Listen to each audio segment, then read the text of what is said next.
ও গুলটে মামা তুমি কি ভাবছো গো? ও গুলটে মামা, অনেক গভীর ভাবনা রে, ভেরি দুঃখজনক, ইমোশনালিস্টিক। বলো না। দুঃখের কথা বললে দুঃখ কমে যায় গুলটে মামা। ওরে এই দুঃখ ঠিক সেই টাইপের দুঃখ নয় রে। তাহলে? ওরে গলদপুরের ভুলভাল বলদের দল, এই যে আমি আমার সারাটা জীবন আড্ডার জন্য উৎসর্গ করিলাম, আমি কি পাইলাম? মানে ভেরি ইজিক্যালি সোজা রে। আমার মৃত্যুর পর এই গলদপুরের লোকজন আমাকে কি ভুলিয়া যাইবে? অবশ্যই। ঘটন, মুখ শান্তিং কর, পুরোটা শুনে উত্তর দে। এই ঠিক আছে তুমি বুঝিয়ে বলো গুলটে মামা। না মানে আমি বলছিলাম যে এই যে আমি বাঙালির এই আড্ডা শিল্পকে বাঁচাইয়া রাখিবার জন্য সারা জীবন আন্দোলন করিলাম, তার জন্য এই গলদপুরের স্কুল মাঠে আমার একটা পাথর মানে প্রস্তর খণ্ডের মূর্তি যদি স্থাপিত হইত, তাহলে আমার এই মারমার আত্মা শান্তি পাইত। তোমার স্ট্যাচু বসাতে চাইছে স্কুল মাঠে? আরে হ্যাঁ রে হ্যাঁ, বিশাল আকার এক মূর্তি, গলায় ঝুলিবে মল্ল মানে মালা। কাকে করবে পার্টি?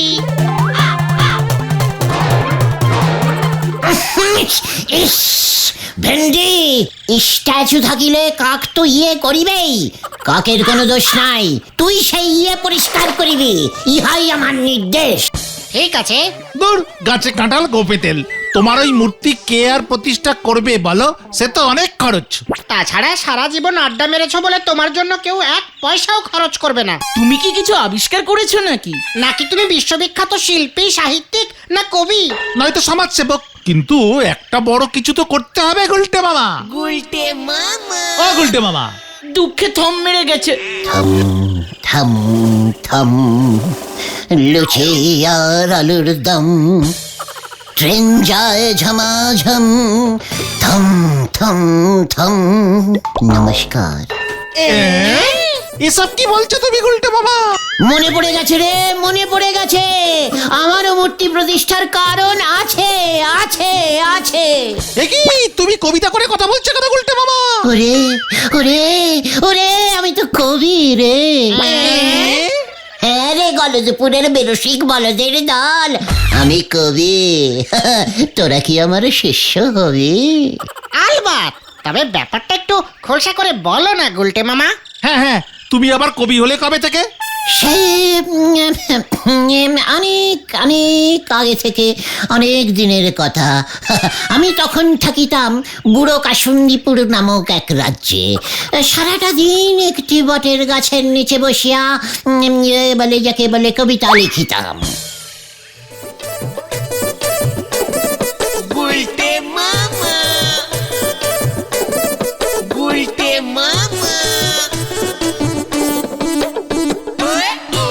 ওই যে আকাশ শুধু নীল নীল, তার মধ্যে ভেসে বেড়ায় শুধু কালো কালো চিল, বলদ ভেন্ডি পুকুরে ছুড়িতেছে ঢিল ঢিল। এমন সময় সেখান দিয়া যাইতেছিলেন সেই রাজ্যের রাজা, উনি আমার কবিতা শুনিলেন। বাবা, কি সুন্দর কবিতা! কে তুমি কবি? কি নাম তোমার? আগে আমি হইলাম শ্রীমান শ্রীযুক্ত কবি গুলমিকি। ঠিক আছে, আজ থেকে তুমি হইলে আমার সভা কবি। তারপর আমার স্থান হইল বটগাছতলা টু রাজপ্রাসাদ। সারাদিন আমি কবিতা রচনা করিতাম আর রাজামশাইকে শোনাইতাম। এসেছে শরৎ, হিমের পরশ, লেগেছে হাওয়ার পরে। এই কবি, কবিতাটা কোথাও শুনেছি বলে মনে হচ্ছে না? মানে না, মানে হ্যাঁ স্যার, মানে রাজামশাই, অন্য একটা বলছি। আগে কি সুন্দর কি সুন্দর কি সুন্দর কি সুন্দর সেটা বলবে তো? বলছি মানে আপনার ওই দাড়ি। কি? হ্যাঁ রাজামশাই, আপনার দাড়ি কি সুন্দর রাজামশাইয়ের দাড়ি মানে কি সুন্দর দেখিতে লাগে রসগোল্লার হাড়ি। বাহ বাহ বাহ, চালিয়ে যাও তুমি, চালিয়ে যাও। কি সুন্দর রাজামশাইয়ের ভুড়ি। দুহাত তুলে বলো সবাই, মানে বলো হরি বলো হরি। হরিবল হরিবল বলো হরি বলো হরি। হরিবল হরিবল।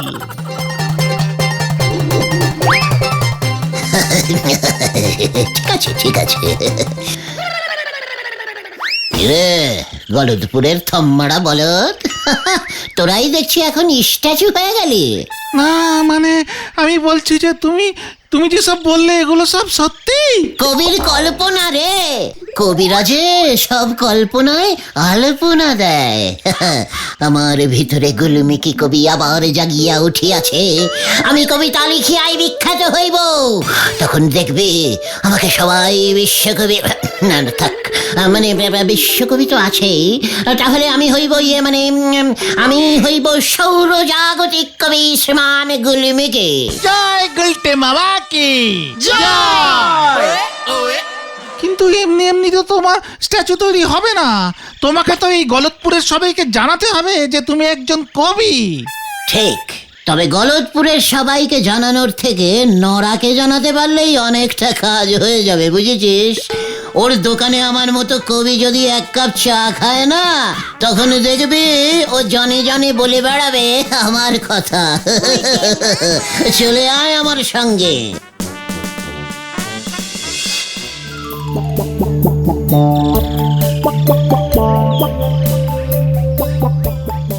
কি গো, আজ যে দেখতেছি গুলটে বাবু কোনো কথাই বলতেছে নে, একেবারে থম মেরে গেছে। ও গুলটে মামা আবার থম বলেছে, শুরু করো। থম থম থম, নরা চায় চিনি দিবি কম কম কম। হরি বল, গুলটে বাবু যে কবিতা করে চা চাইতেছে গো। গুলটে মামা তো একজন বিশ্ববিখ্যাত কবি নরদা। হ্যাঁ, গুলটে বাবু এমন থম মারা কবি আবার কবে ঠিকই হলো গো?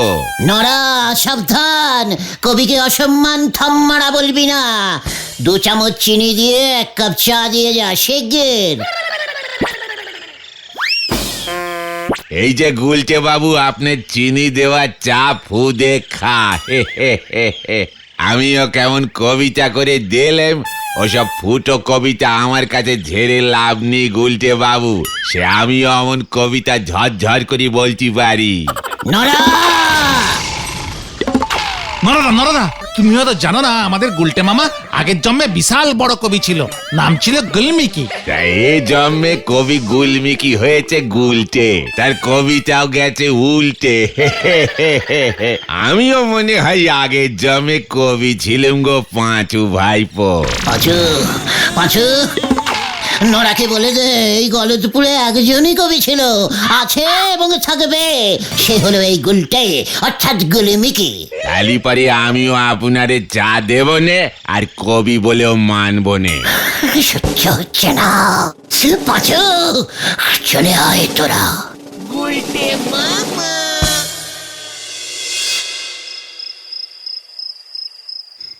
না না না না না না না না, যেভাবেই হোক লোকজনকে জানাতেই হবে যে আমি একজন বিশ্ববিখ্যাত কবি। কিন্তু কিভাবে জানবে?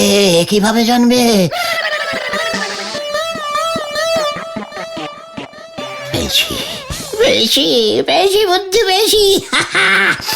আমার কবিতার একটা বই ছাপিয়ে সেই বইয়ের কবিতা যদি স্কুলের বাচ্চারা মুখস্থ করে, ব্যাস তাহলে আর দেখতে হবে না, বাচ্চাদের মুখে মুখে আমার কবিতা ছড়িয়ে পড়বে। অপূর্ব। নমস্কার, আমি এখন একটা সৌরকবি শ্রী গুলমিকি গুহর কবিতা বলে শোনাবো। কবিতাটার নাম ব্যাঙাচি। ছি আমি ব্যাঙাচি ধরেছি, ব্যাঙাচিটার নাম লিখেছি গরম পেঁয়াজি। এই যে বলতো পলটা, এখানে কবি ব্যাঙাসিটার নাম গরম পেঁয়াজি কেন রেখেছেন? আসলে কবি পেঁয়াজি খেতে ভালোবাসেন তো, তাই কবিতাটি লিখতে লিখতে পেঁয়াজির কথা মনে এসে গেছিল। ওরে উজবুক না রে, এখানে কবি গরম পেঁয়াজি বলতে সমগ্র বিশ্ব ব্রহ্মাণ্ডকে বোঝাইয়াছেন।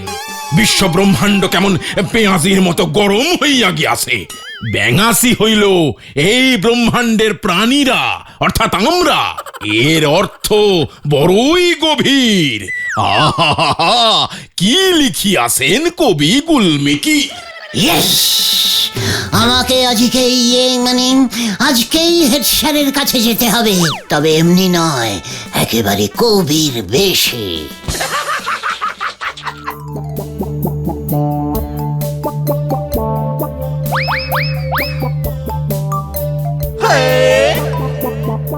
আসতে পারি স্যার? কে? ভিতরে আসুন। নমস্কার শ্রী শ্রদ্ধেয় হেড স্যার মশাই, আমি যে একটু আপনার সাথে কথা বলিতে চাই। আরে উজবুকের দল, বড় উজবুকটা আবার এমন পোশাক পরেছে কেন? কি ব্যাপার, যাত্রা দলে নাম লিখেছো নাকি? না না না না না না না না, আগে না স্যার, আমি তো এখন কবি। কি কবি তুই? ওই ওই তুই বের হবি নাকি? একই উত্তেজনা নয়, বড় ভয় হয়। স্যার, আমার কথাটি শুনুন, দয়া করে আমাকে আপনি চিনুন। তোকে আবার সেনার কি আছে রে উজবুক? গলতপুরের তুই বড় উজবুক গুলটে। ওই রকম সং সাজলে কি ভেবেছিস আমি তোরে চিনতে পারবো না? আমারে বিরক্ত করতে স্কুল পর্যন্ত এসে গেছিস, এত বড় সাহস তোদের? না স্যার, ভুল বুঝবেন না, এই জন্মে আমি গুলটে, কিন্তু আগের জন্মে তো আমি ছিলাম কবি গুলমিকি। আমার লেখা পুরনো কবিতাগুলো সব মনে পড়ে গেছে স্যার, তাই স্যার আমি আপনার কাছে এসেছি। বুড়ো কাসুন্দিপুর রাজ্যের রাজার সভাকবি ছিলাম আমি, ওই সময় অনেক কবিতা লিখেছিলাম। ওইগুলো যদি এই জন্মে বই করে ছাপিয়ে বার করে স্কুলের ছেলেপুলেদের পড়তে দেন, ওরা খুব উপকৃত হইতো স্যার। কি আমার সঙ্গে মশকরা করার আর জায়গা পাও না উজবুক মরকট? তুমি আগের জন্মে গুলমিকি কবি ছিলে, হত সারা কয়ের পিঠে খ লিখতে পারে না, আর তোমার বই আমি ছাপাবো। এ মা, কেন পারি তো। কয়ের পিঠে খ, নীল ডাউন হা হা হা, প ফ ভ। হত সারা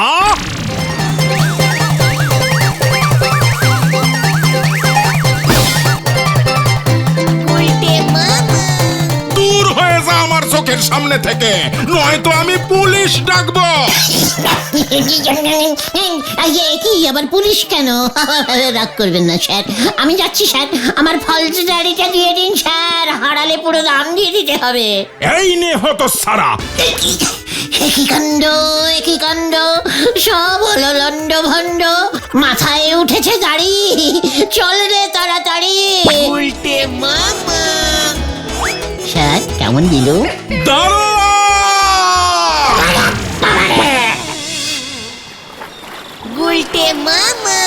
এবার কি করবে গুলটে মামা?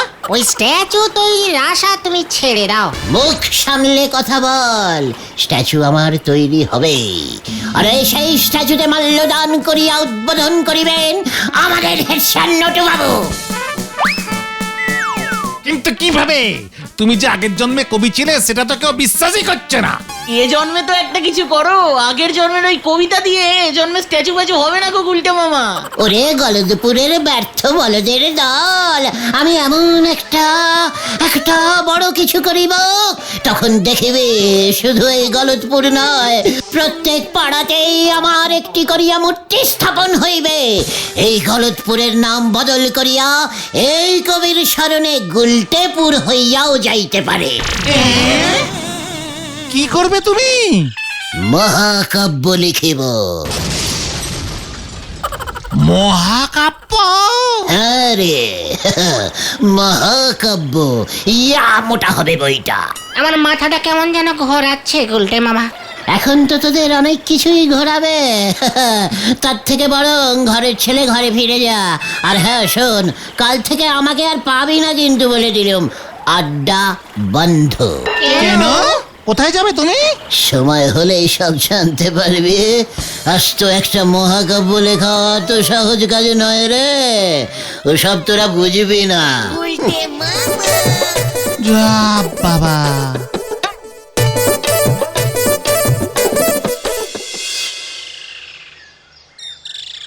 আড্ডায় গুলটে মামা অনুপস্থিত, এটা ভাবাই যাচ্ছে না। ঘটন তো গেছে, একটু পরেই ব্যাপারটা বোঝা যাবে। এই গুলটে মামা যদি সত্যি সত্যি আড্ডা বন্ধ করে দেয় না, তাহলে আমাদের অবস্থা কি হবে রে? সর্বনাশ হয়ে গেছে রে, সর্বনাশ, সর্বনাশ হয়ে গেছে। কি হয়েছে? গুলটে মামা বনবাসী হয়ে গেছে। পিসিমা খুব কাঁদছে। মহাকাব্য লিখতে গেলে নাকি জঙ্গলে গিয়ে লিখতে হয়। লিখতে লিখতে ওর নাকি বড় বড় দাড়ি গোপ গজিয়ে যাবে। বাড়িতে বসেই তো লিখতে পারতো। না রে না, বাড়িতে বসে লিখলে আমি নাকি বারবার ওকে ওর দাড়ি গোপ কাটতে বলতুম। ওরে ওরে, তোরা গুলটাকে ফিরিয়ে নিয়ে আয় রে, ওকে ফিরিয়ে নিয়ে আয়। ঠিক আছে ঠিক আছে, তুমি কেঁদো না পিসিমা, আমরা দেখছি কি করা যায়। জঙ্গল মানে তো আমাদের নদীর ওপারে তেলাকুচুর জঙ্গল। হ্যাঁ, চল তো আমরাও যাই। হ্যাঁ হ্যাঁ, চল চল চল।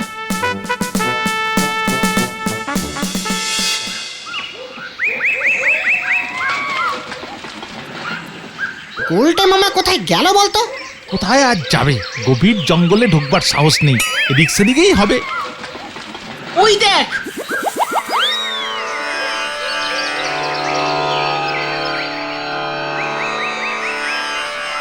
আরে গুলটে মামা গো, ও গুলটে মামা, গুলটে মামা গো, ও গুলটে মামা। গুলমিকে মামা বল, আজ থেকে আমি হলুম ঋষি গুলমিকে। পিসিমা খুব কাঁদছে, বাড়ি চলো। আরে বাড়িতে বসে মহাকাব্য রচনা করবে তুমি? কভি নহি, একদম নয়। ইতিহাস বইতে লেখা রহিবে, এই টালাকুচোর তপবনে ঋষি গুলিমিকি মহাকাব্য লিখিয়াছেন। তোরা পারলে আমার দাড়ি গোঁপওয়ালা একখানা ছবি তুলে রাখিস, ইতিহাস বইতে ছাপাতে হইবে তো। কিন্তু তুমি এই জঙ্গলে কতদিন থাকিবে? মানে থাকবে 50, 60, 80, তার থেকেও বেশি বছর লাগিতে পারে। কি নিয়ে তুমি মহাকাব্য লিখবে? গল্পটা কিসের হবে? ভূতের?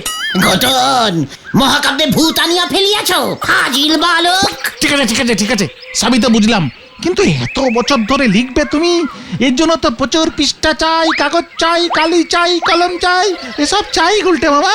তোরা সাপ্লাই দেবে? রোজ এসে আমাকে এক দৃষ্টে কাগজ আর এক দোয়াত কালি দিয়ে যাবে, ইহাই আমার নির্দেশ।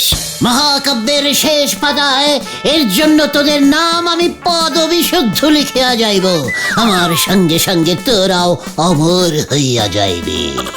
কিন্তু এত কালি আর পৃষ্ঠার যোগান দিতে দিতে তার আগেই তো আমরা মরে যাব গুলটে, মানে গুলমিকি বাবা। মরিয়া গেলে বইতে তোদের নাম উঠিবে না? সে না হয় বুঝলাম, কিন্তু তুমি খাবে কি? মুনি রাজা খায় ফল মূল লতা পাতা, মানে শাক পাতা, পুরো নিরামিষ। রাতেও বাড়ি ফিরবে না? কে রে? মুনিদের লাইফ সম্পর্কে ঘটনাটা দেখছি কোনো কিচ্ছু জানা নেই। তোরা এখন এখান থেকে দূর হয়ে যা, আমার চোখের সামনে থেকে দূর হয়ে যা। এবার আমি ধ্যানে বসলুম। গুলটে মামা, ও গুলটে মামা। গুলমিকি বাবা, ও গুলমিকি বাবা। এখানে থেকে বোধহয় লাভ হবে না, চল দেখি কি করা যায়।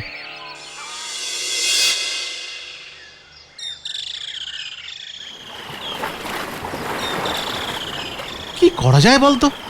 গুলটে মামা যা খেপেছে, সহজে বাড়ি ফিরবে বলে মনে হচ্ছে না। অন্তত 2-3 দিন তো থাকবেই। জঙ্গলে 2 দিন থাকলে তাহলে গুলটে মামাকে আর দেখতে হবে না। উল্টে মামার ঘাট থেকে কবি হওয়ার ভূত নামাতেই হবে।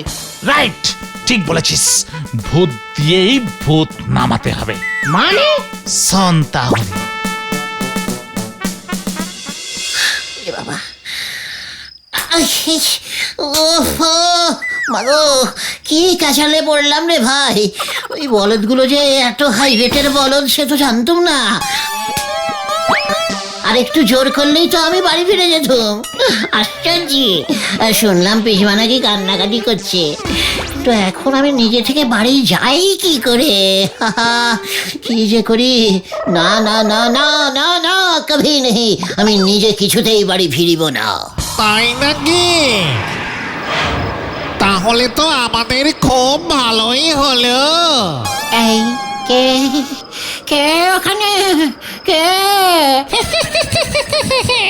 গুলমিকি, কেমন আছিস তুই? কি আশ্চর্য, আপনি কে? আমি তো আগের জন্মে ছিলাম বুড়ো কাসুন্দিপুরের রাজ্যের রাজা, আর এই জন্মে আমি ভূত। তুই ছিলি আমার সভাকবি, মনে পড়েছে গুলমিকি? এই না তো, কই আমি তো আগের জন্মে কিছুই ছিলাম না। ইয়ে মানে আমি তো ঘোড়া ছিলাম মনে হয়, ভুলে গেছি। আমায় ছেড়ে দাও, আমাকে ছেড়ে দাও। না, তোকে আমি নিয়ে যাব, মহাকাব্য লিখবি তুই। আমাকে ছেড়ে দাও, আমি আর মহাকাব্য লিখিব না। আমি বাড়ি যাইব, আমি বাড়ি বাড়ি বাড়ি।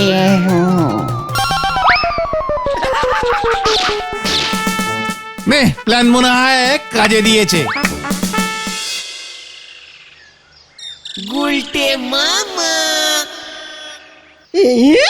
হত ছড়া নাকি সারা জীবন জঙ্গলে থাকবে। এক রাতও থাকতে পারিনি, সে নাকি আবার মহাকাব্য লিখবে। কত রং যে আর দেখাবে। খুব ভালো হয়েছে, খুব ভালো হয়েছে। এইবার 10 দিন বিছানাতেই শুয়ে থাকুক, তাহলেই আমার শান্তি। আর কবিতা লিখিব না রে ভাই যুগন। তাহলে তুমি কি লিখবে গুলটে মামা? ভূতের রচনা। তোমার স্ট্যাচু হবে কি করে তাহলে? স্ট্যাচু হওয়া খুব খারাপ রে, মাথায় কাক পক্ষীতে শুধু ইয়ে করে, ওসব আমার দরকার নেই রে। জয় গুলটে বাবা কি জয়।